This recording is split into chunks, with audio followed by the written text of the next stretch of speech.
So the big question is this: how do most agents who don't have access to the secrets that the top agents in our industry hoard to themselves grow and prosper in today's real estate environment? That's the question. And this video podcast is the answer. I'm Pat Hyben, and welcome to Real Estate Rockstars. Welcome, Rockstar Nation. Thanks for tuning into the State of the Market podcast with your host, Pat Hyben and Kevin Kaufman.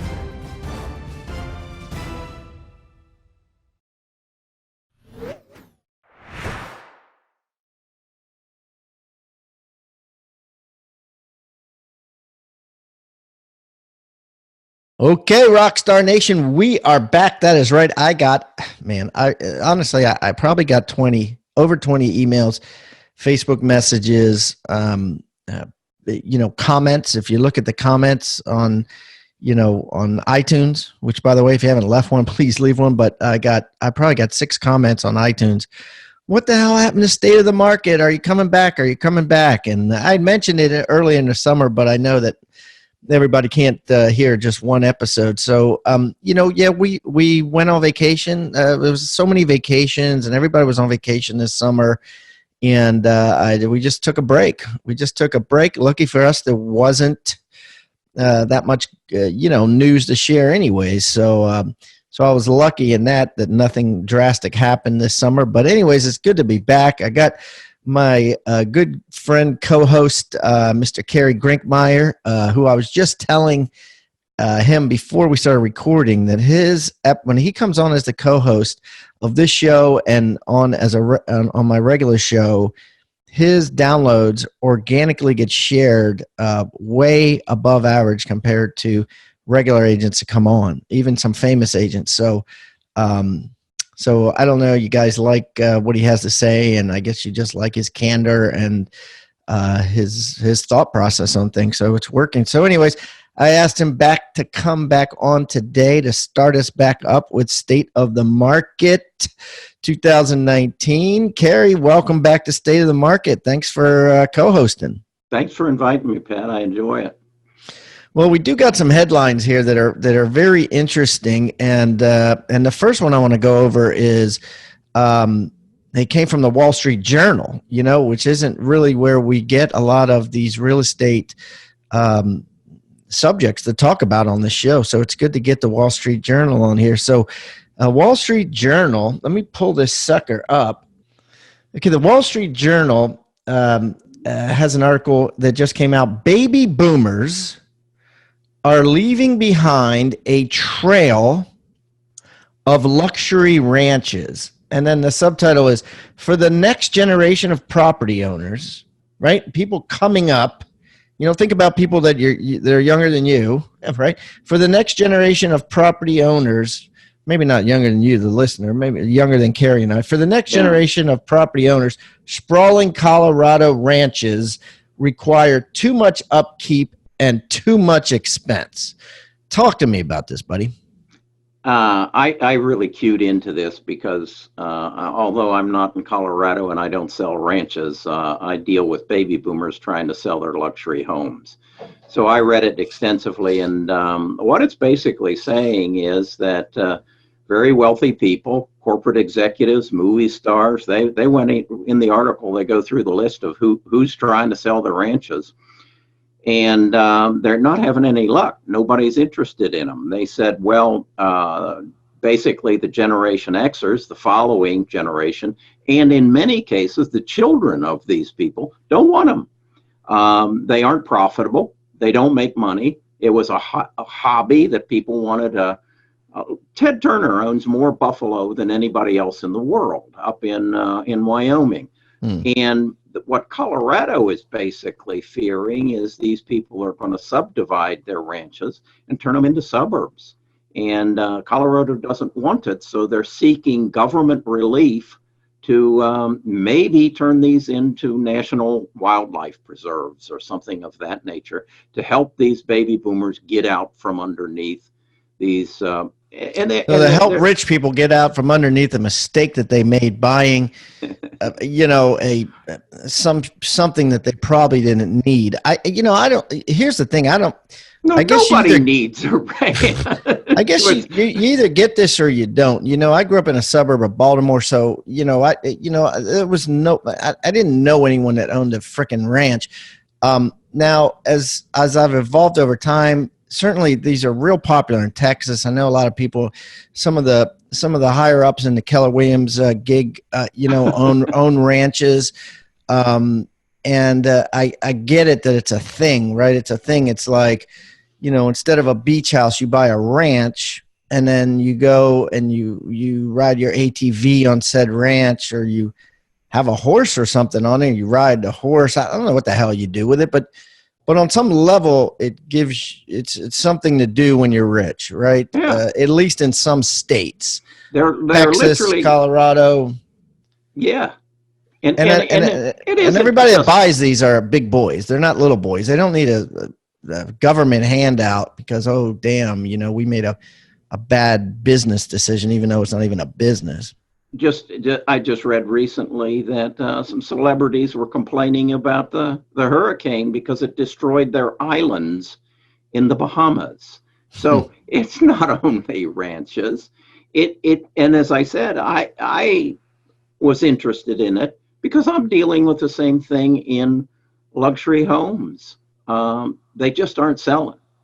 You got a 50% chance of selling them. And so then the question becomes, just like Colorado is asking, what happens to these things?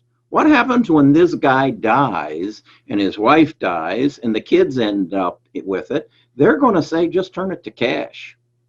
Whether it's a home in a Greystone community in Birmingham, a ranch in Colorado, or an island in the Bahamas. And the state of Colorado is saying, we can't allow this to happen. Well, the city of Birmingham is going to say the same thing. We can't allow these communities to fall apart.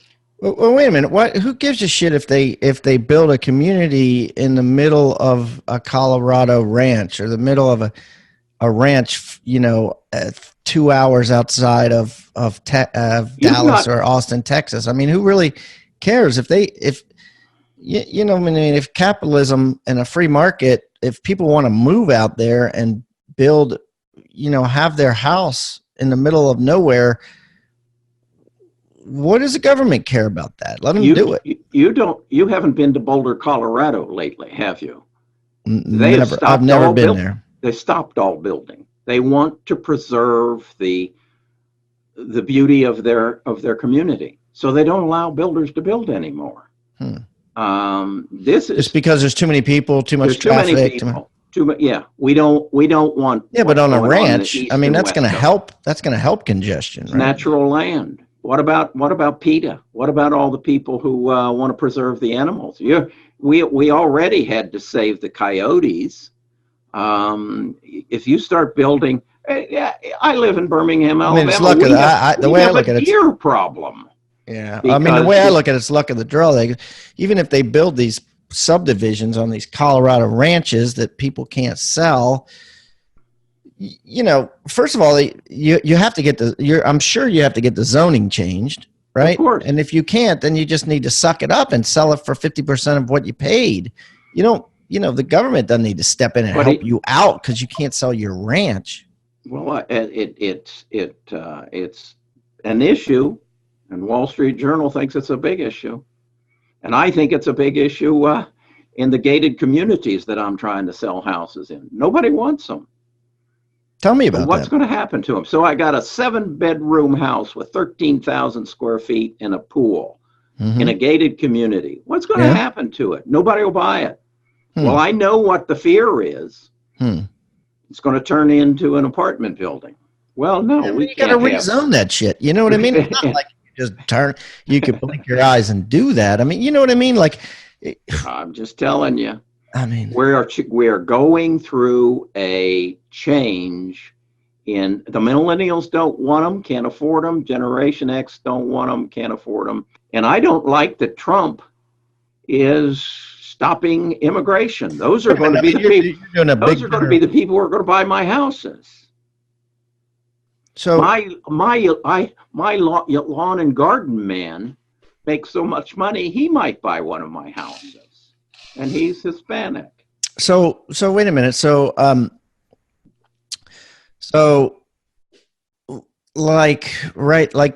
if I look in Baltimore City, right, there's blocks and blocks of row houses that investors bought, rented out, and they got lead paint. They couldn't afford to remediate the lead paint, and it's cheaper just to stop paying the taxes and just let them sit empty. So you have whole, not zip codes, I'm exaggerating, but you have blocks of empty houses.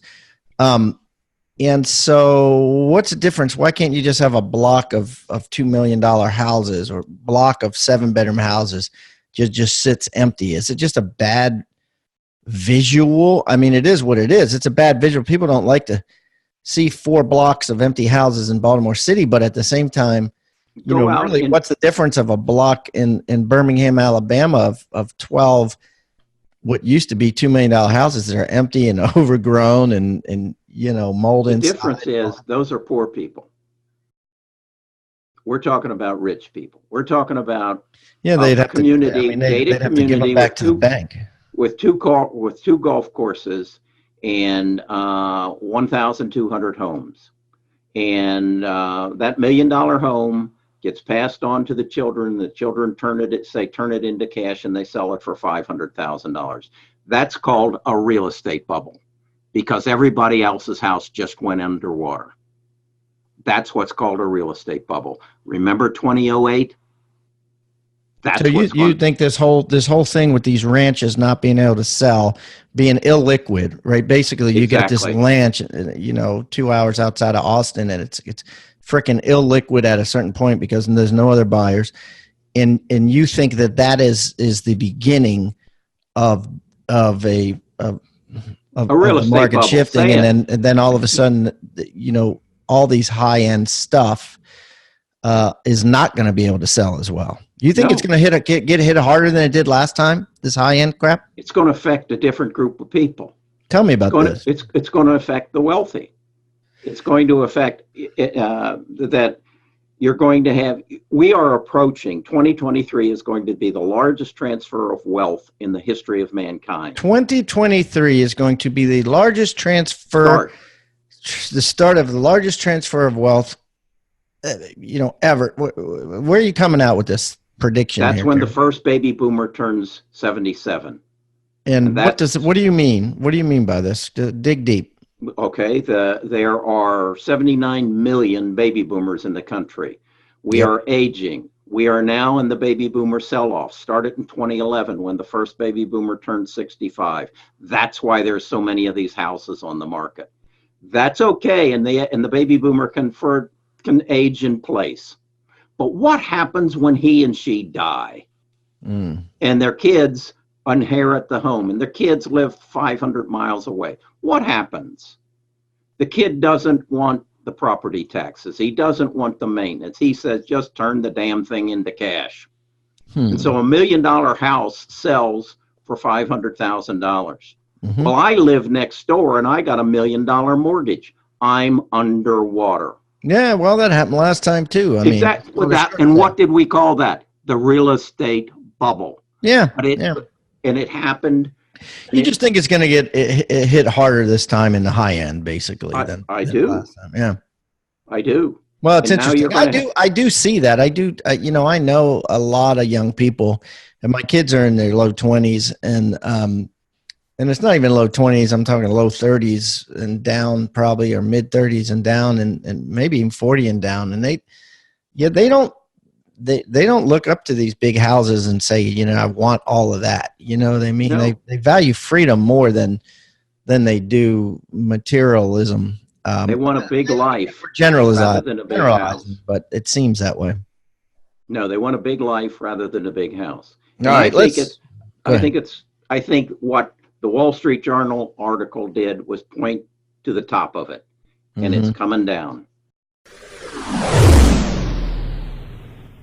tribeofmillionaires.com. Guys, write that down. Rockstar Nation got a free special offer for you. Now, I've just written a book, and it's just been published. Co-authored it with David Osborne, who's been on this show multiple times. If you don't know David, he is one of the top execs at Keller Williams Real Estate, was personally mentored for the last 2 decades by Gary Keller himself, and he's in all kinds of businesses. His bio and explanation and everything is in this book. But anyways, David and I got together. We decided to write a book. We called it Tribe of Millionaires. And I guarantee you it's going to change your life. To find out more, just go to tribeofmillionaires.com. We're going to give it to you absolutely free. Only thing we ask in return is, of course, number one, you pay the shipping. Not a big deal. But number two, that you go on Amazon and write us a review. We're really looking to get an incredible amount of reviews. And because of that, we're giving this book away for free. Go to tribeofmillionaires.com today.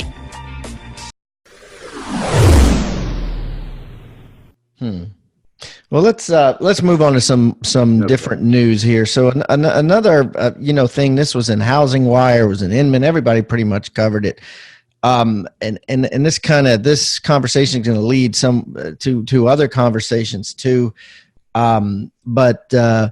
You're starting to see some trembling of, and not even trembling. It's kind of like fake news because, but at the same time, this fake news kind of, whether it's fake or not, it kind of lends to the thought process that people are attracted to. And that is there going to be a massive consolidation of real estate brokerages in the near future? And basically, what happened was the dude from Compass, the CEO from Compass, chastised, I guess, the CEO from Realogy, or egged him on and said, you and I had a private conversation about us buying you.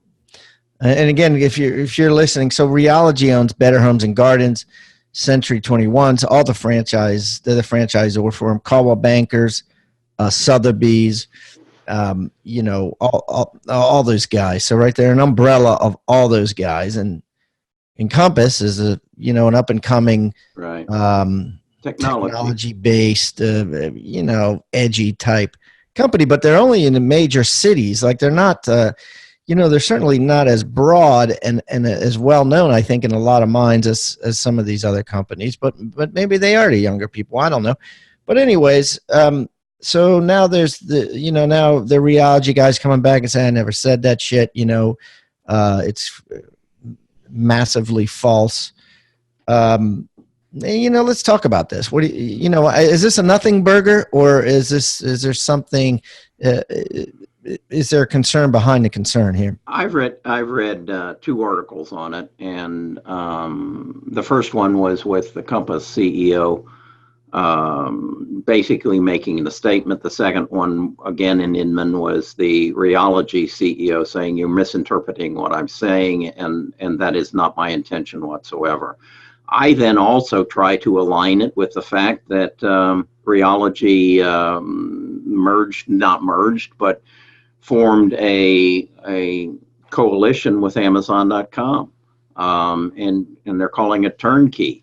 And I think that's of more importance, and I think that's the direction that. Do you think it will actually be, because of that, it may be an issue of Realogy buying Compass?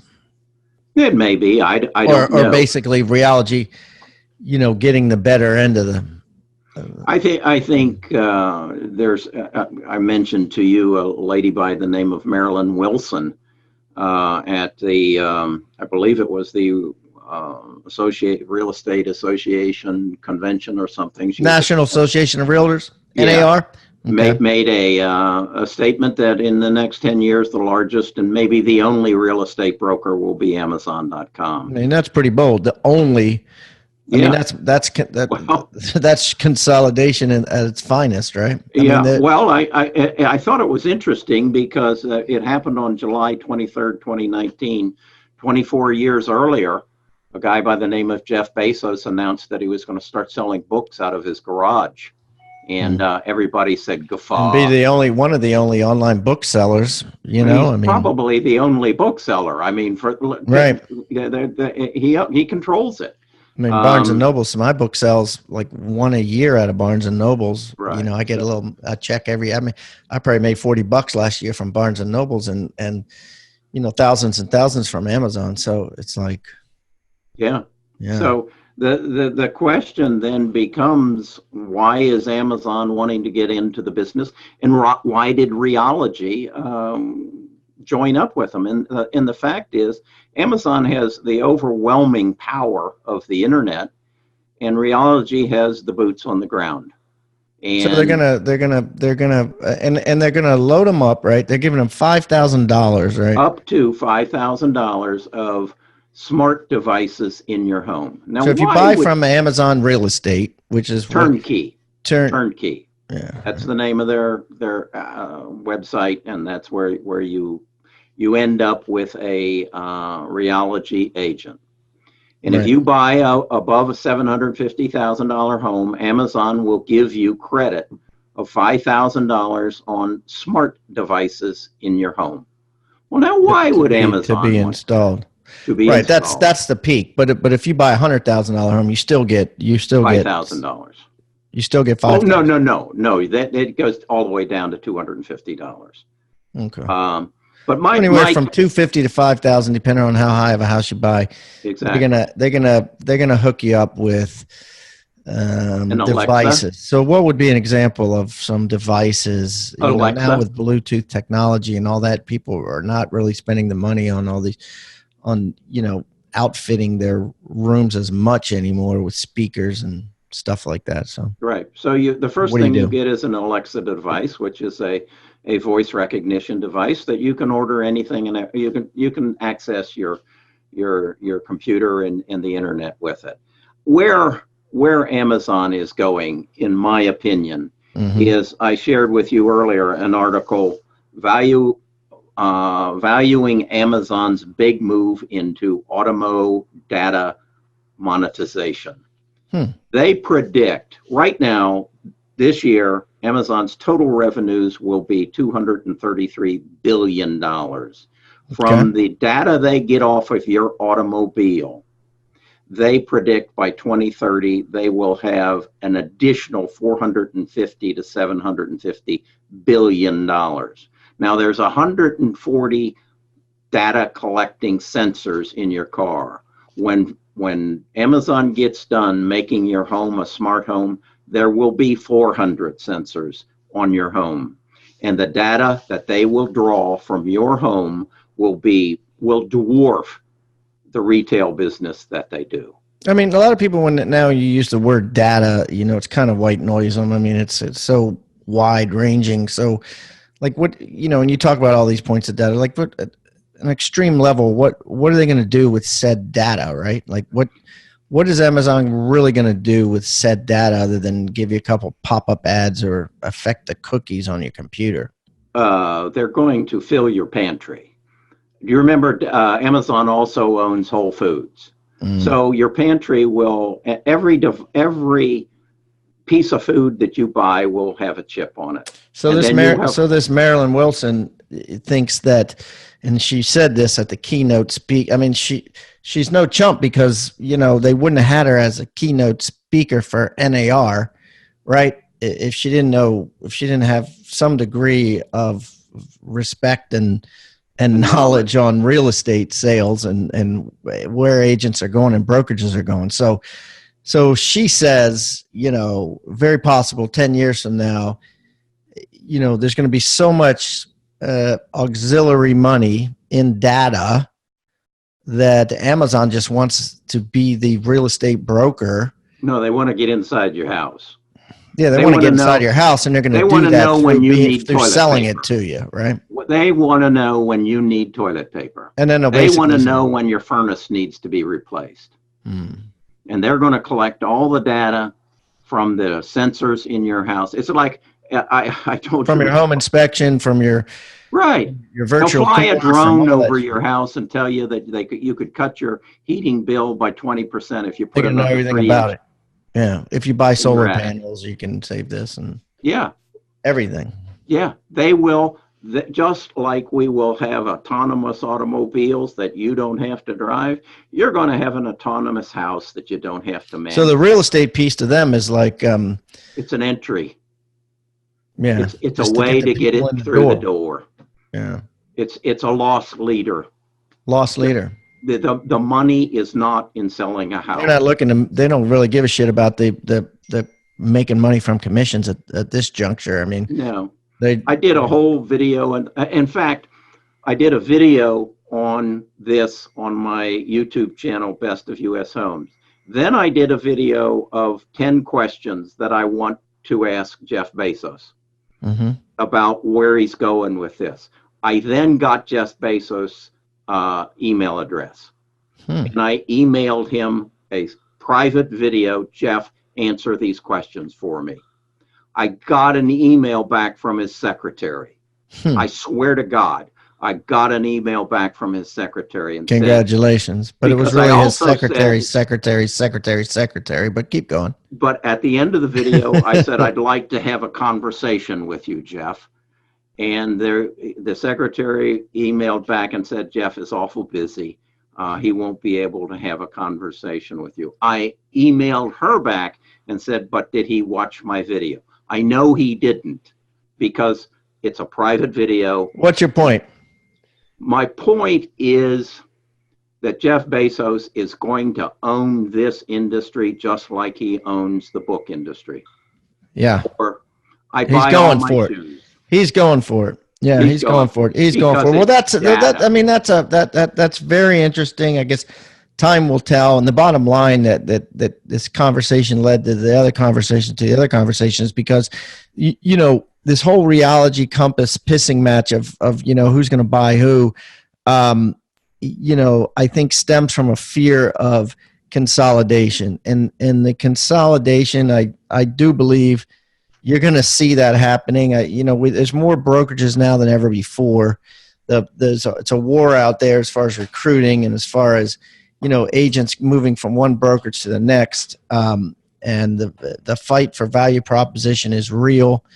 And some of these technology companies are just going to be able to offer more of a value proposition, not only to consumers, but to agents as well, especially new agents. So it'll be interesting to see what happens. So let's move on to some other things here. I want to talk about the, commissions here. Seattle, the Northwest MLS, right? 30,000 agents is starting to show the co-op commissions online. So 4 bedrooms, 3 baths, pool in the backyard, commission to buyer agent is whatever it is, right? X.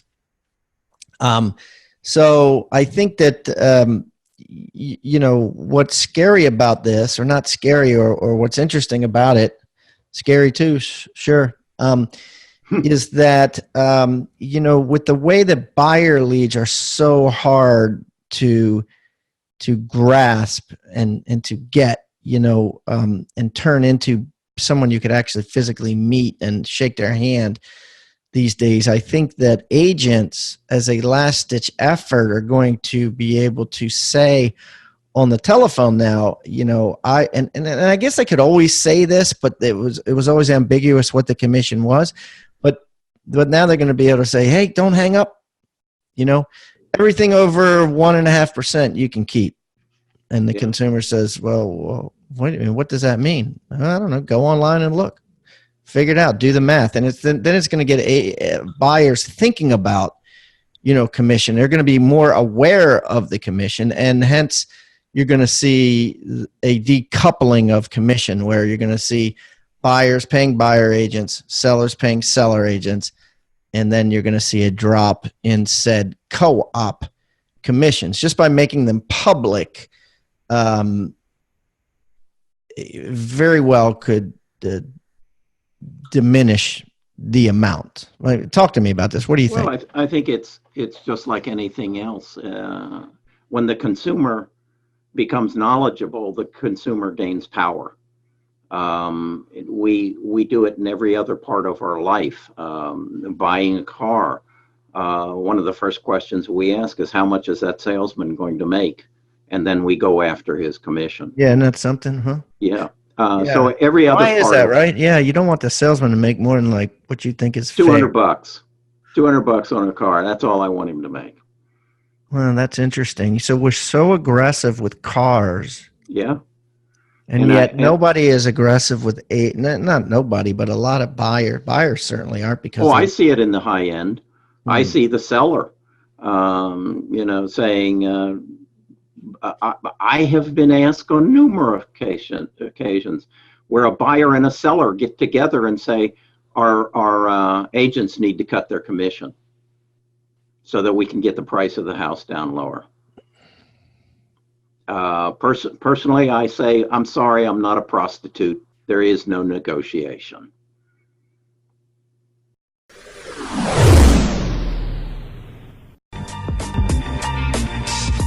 Do the math. It's worth every single dollar. That's a title of a comment that I got on my certified listing agent course from Rebus University. It's from Bill Reeg. This is what Bill says. Bill says, looking to take your listing presentation to the next level? I've closed 100 appointments since I took Pat's certified listing agent course. 5 appointments, 5 new clients, 60 days. Boom, do the math. It's worth every single dollar. Thanks, Bill. But listen, guys, I am offering this to you if you haven't already taken it, because so many brokers and teams make their agents take it before they do a single listing appointment. But if you haven't taken it, you can go to rebusuniversity.com and get it now. Now, here's the thing. For 30 days, what I'm going to do is I'm going to give you that course. I'm going to give you the buyer agent course, which teaches you how to close every single serious buyer that calls on the phone or emails. The certified team agent course is taught by Jeff Cohn, one of America's top agents, on how to build a team from zero to hero to hundreds and hundreds of units every year, step by step. It's like a 12-hour course, plus 7 other courses. Yes, you heard that right. All for a measly $127 a month. If you were to go to Rebus University and buy these courses individually, it costs you over $10,000.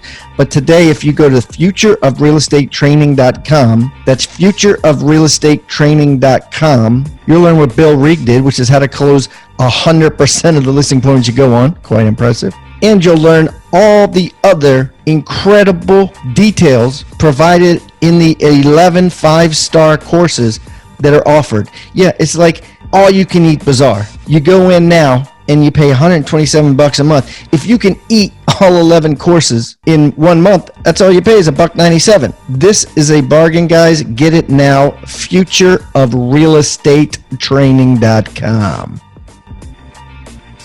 Hey, real estate agents and rock stars. If you're getting value out of the content in this episode, make sure you like the video and subscribe to this channel. Also, click the little bell icon to be notified about upcoming episodes. And I would also love it if you left a comment and shared the most impactful tips and tactics you've learned from the knowledge shared in this episode, or even maybe make a suggestion requesting a topic of what you'd like to learn in future episodes. I welcome any feedback below. Now, back to the episode.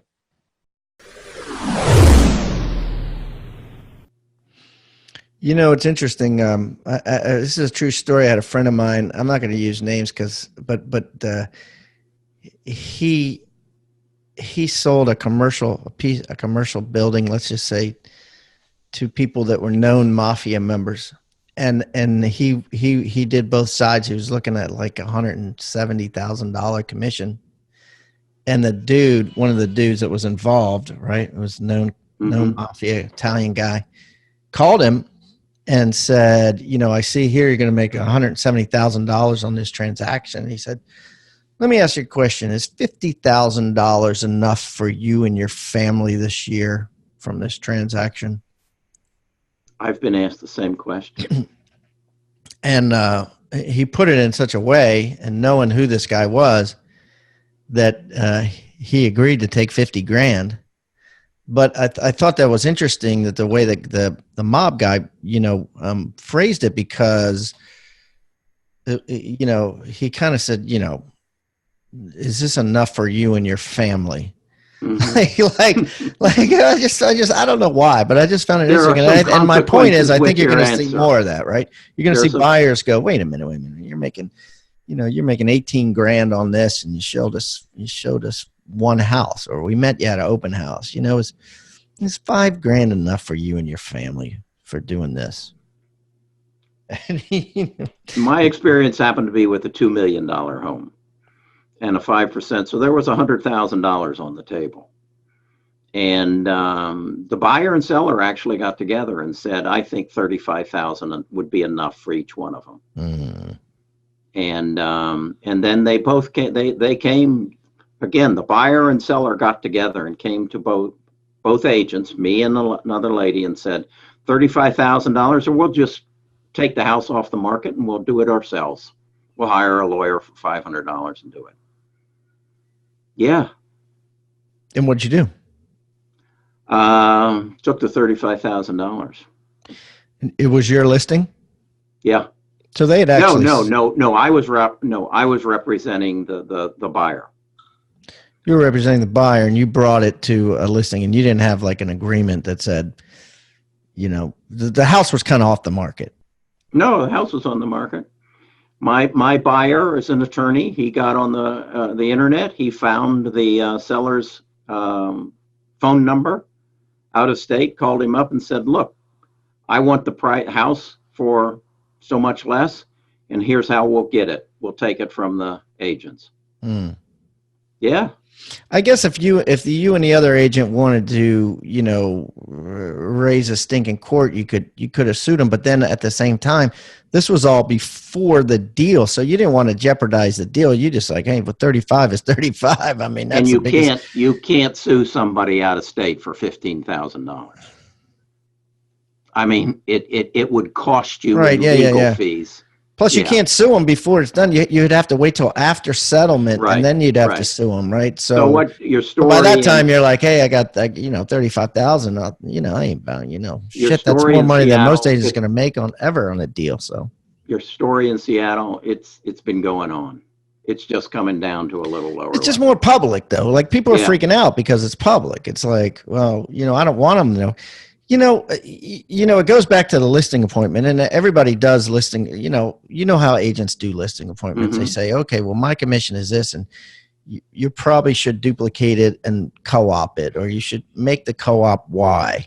And they go, why? Why should I make the co-op, X, let's say?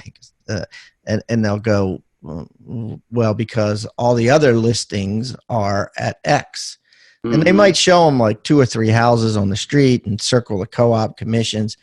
Well, now it's a buyer or a seller could go in and like literally search by commission in Seattle, Washington, and they can put in a certain commission and see how many sales, see how many actives are at that commission. Then when the agent says, well, you should do this commission because everybody else is at that commission, they can say, well, I just ran a search and there's, 75 houses that sold last year at this lower co-op commission. And the agent's like, blah, blah, blah, blah, blah, blah, blah. You know what I mean? Like, I think the more public you make this stuff, well, I think it also certainly better for the consumer because it saves them money, It also puts the agent in a position where he's got to be able to say, this is how I differentiate myself from every other agent. More now than ever, yeah. Yeah, and again, going back to Amazon.com and how those retailers who separate themselves and provide something above and beyond what they can get from Amazon survive. But those who don't. My wife still goes to a shoe store because of the ladies there who treat her well, who find her what she wants, and gives her a superior service. Real estate will always be able to do that as well. I show up for every showing of my house. I'm the only agent in the community that does that. I do a 8-minute walk and talk video through every house that I list. I'm the only agent in the community that does that. So if you want something at 3%, take it, but you're going to pay me 5%. If you want what I provide. If that's not important to you and your house is going to sell in a week anyway, okay, you don't need me. Yeah. Well, see, now you're selling yourself as the as the listing agent, which is great, right? Yeah. And then it comes to time to say, I mean, well, what should I pay the co-op agent? And they're going to say, well, shit, if Carrie is on every appointment anyways, and Carrie's going to be the one that's selling it, and Carrie's going to do all the work for the co-op agent, and I ain't going to pay them X. I'm going to pay them B. I'm going to pay them this because Carrie's doing all the work. So then you get paid, and the co-op agent, I don't want to say get screwed, but the co-op agent makes less. I think that's. I look at it. I just sold a house, and now I got to find the buyer a new house. I'm basically a listing agent, and what I've realized is that the buyer goes on to Zillow, the buyer goes on to realty.com. They call me up and say, we want to see this house. Now I got to spend my time and money going around and showing them a house, but I don't do much for it. I don't find the house for them. They find their own house. I wonder if there's a pocket industry, right? Think about this, a pocket industry of someone who's like a commission broker. And here's how it would work, right? You tell me what houses you want to see, and I pick up the phone and call the broker and say, I got some buyers and they want to look at this house, and they're not going to come in with an agent. You would show it to them, and they'll do it, but you got to kick them back this much. I see right now publicly that you're, paying this much commission. So is that enough money for you and your family for showing it to them one time? and then they get paid, hourly or something to be that broker. They're not a licensed person. They're just a business person. Zillow's already doing that in Phoenix. They have a program where you go on, and they have a lockbox on the door. You get the code. They tell you up front that we have security cameras all over the house. If you start vandalizing, the police will be at the door at any time. And so you don't have a buyer's agent. You deal with, you've totally eliminated. Even more reason why the co-op is that's going away. That's going away. My prediction is that Amazon will buy Zillow within the next. I'm going to go on to Amazon will buy Zillow. Right. They've merged. First I heard that one. Yeah. Oh, if Amazon buys Zillow and they've got the boots on the ground through Realogy, and now they're going again, understand Amazon's goal is to make every home a smart home. They just want to get in as many homes as quick as they can and put their devices in them because they're after the data. Well, here's the thing. Everybody has an Amazon account. Exactly. So if you think about that, everybody goes to Zillow for their first viewing. So Zillow's stock was as high as 60. Today it's down to 30. Mm-hmm. Amazon once in the real estate business. Marilyn Wilson says they will be the only broker. If Amazon owns Zillow, and if Amazon has 1,500 agents on the ground, what else do they need to control the whole industry? Yeah, because everybody has an Amazon account. Yeah. And then they'll make you feel like, hey, as soon as you log on, they'll be like, don't forget, and now you sell have your house too. To every house in the United States. What is it they say? They have 101 million homes that they have all the data on. Gary Keller has screamed. Well, they would probably be more apt to buy Realogy than. I mean, they struck this deal with them, and it may be this collaboration with them, or whatever you want to call it. This deal together may be the beginning of a courting period, right? So they would buy it. I mean, I think, and all these Century 21, Coldwell Bank or Sotheby's, Better Homes and Gardens, most of them except for Sotheby's. Sotheby's has a brand to it, but the other ones, there's no real. I mean, they got brand, but there's no brand as big as Amazon, right? I mean, you could call it Amazon luxury or some shit, right? And then you could take for Sotheby's, and then you could take all the others and put it in an Amazon regular, call it Amazon Real Estate. It's called turnkey. They've already put a name on it. Turnkey Real Estate. Yeah, it's already got a name. It's Turnkey Real Estate. I guess, and it's already got a website. And I'd ask you, if you're an agent and Amazon owns Zillow, and so they control all the leads, and Amazon owns the retail industry, who do you want to work for? Who do you want to work for as an agent? Yeah, no, that's fascinating. I'm looking it up. Yeah. Oh, no, roofs. I think I almost said, and I will say, Amazon will buy Zillow within a year. And when you see that happen, as I said, their stock has gotten up to 65. It's now down to 30. They're going to report their earnings in, I believe, next month. And they're saying they're going to have a 15 cent per share earnings. That would be a total reversal of what's going on. If they don't hit that, price will drop to 25, and it's a bargain.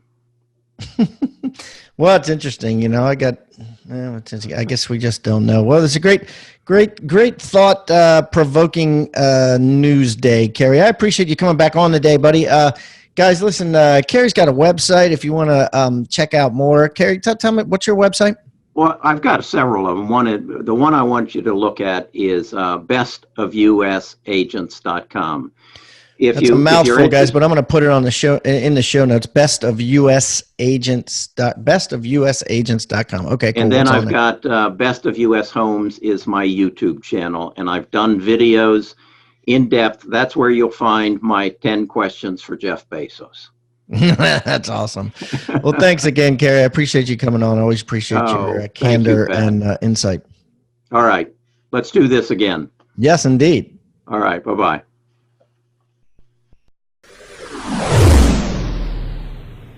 Thanks for tuning into the State of the Market podcast with your host, Pat Hyben and Kevin Kaufman. All right. Thank you for listening to State of the Market, a creation of Real Estate Rock Stars. Hey, everybody, if you want to comment on what you just heard, the best place to comment, for whatever reason, culturally, it appears the best place to comment is YouTube. Yeah, just go to YouTube and type in Real Estate Rockstars Radio. And you could comment right there, no holds barred.